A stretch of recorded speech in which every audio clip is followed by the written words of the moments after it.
Hello, everybody, and welcome to Real Talk. It's been a while, and I hope everybody's been having good times. I've been having a good time lately, especially coming off the last year. And one thing I've really been enjoying, over the last several years has been the Marvel Cinematic Universe. Man, it's been a hell of a ride, and our last entry is, of course, WandaVision. That was an amazing show, in my opinion. Well crafted, well acted. Everything was just everything just seemed just to be so like real fine tuned.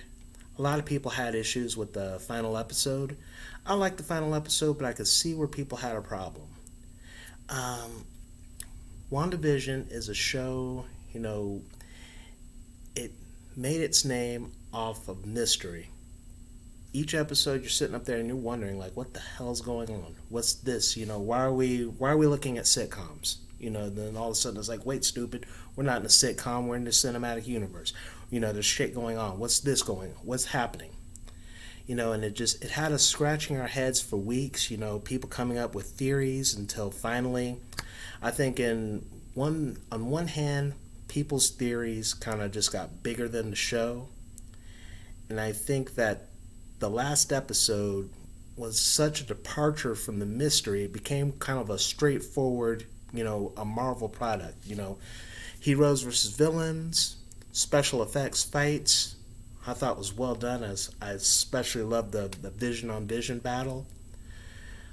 But I think that maybe another episode would have helped ease us into that transition instead of that sharp turn that it was.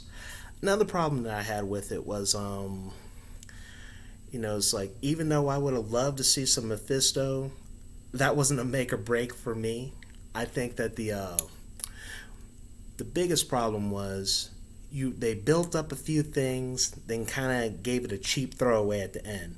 Like Mana keeps talking about her astrophysics guy, then it's just like some random person who was was it the Skrull or the same person? In any case, it ended up being someone I didn't care about, and nobody was going to care about.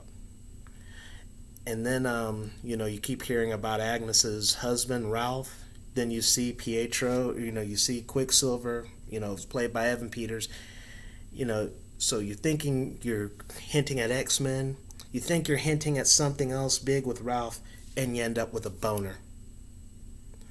That was not, yeah, they could have did better with that. That could have been left out, or it could have just been nothing at all. So, but altogether, excellent show. The performances by Elizabeth and Paul were just awe-inspiring. Give them some Emmys right there. I can't wait to see what they do. That has me very excited for Doctor Strange, and I think that's something I was missing when they first announced this Phase 4.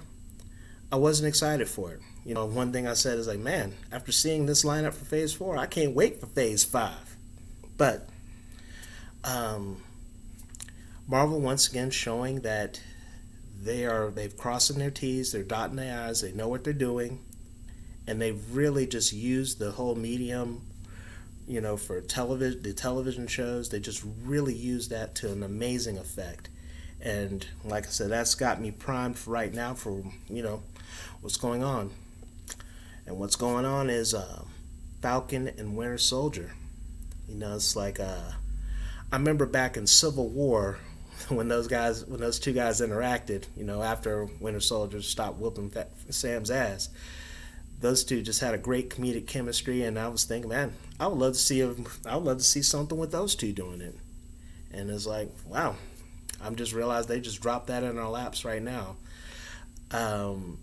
Like I said, Sam and Bucky, two characters with great chemistry, and along with X-Men, I think outside of X-Men and Spider-Man, I think like the Captain America lore has always been like a big, of course, don't forget him, but the Captain America Rogues Gallery and the people in that were always very interesting to me, and that's something I would have loved to see more of when they were making Captain America movies. But I understand the stories that they had to hit, they hit.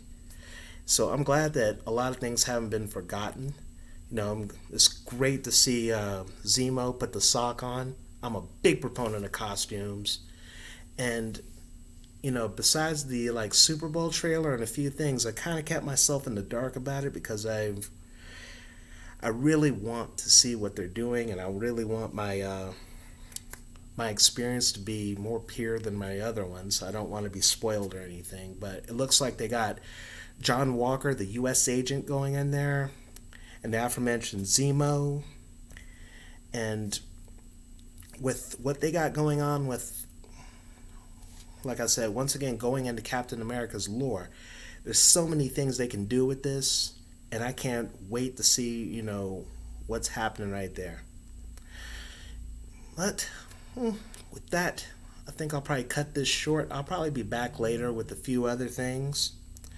But it's really good being, making videos again, being back at it, and back to enjoying this because, whenever, Marvel really drops one of these things, as a big fan, it's like you're plugging back into the universe, you're going back home, you're just seeing what's going on, and it's always a pleasure. It was a pleasure talking to you guys. And until next time, good times be had by all.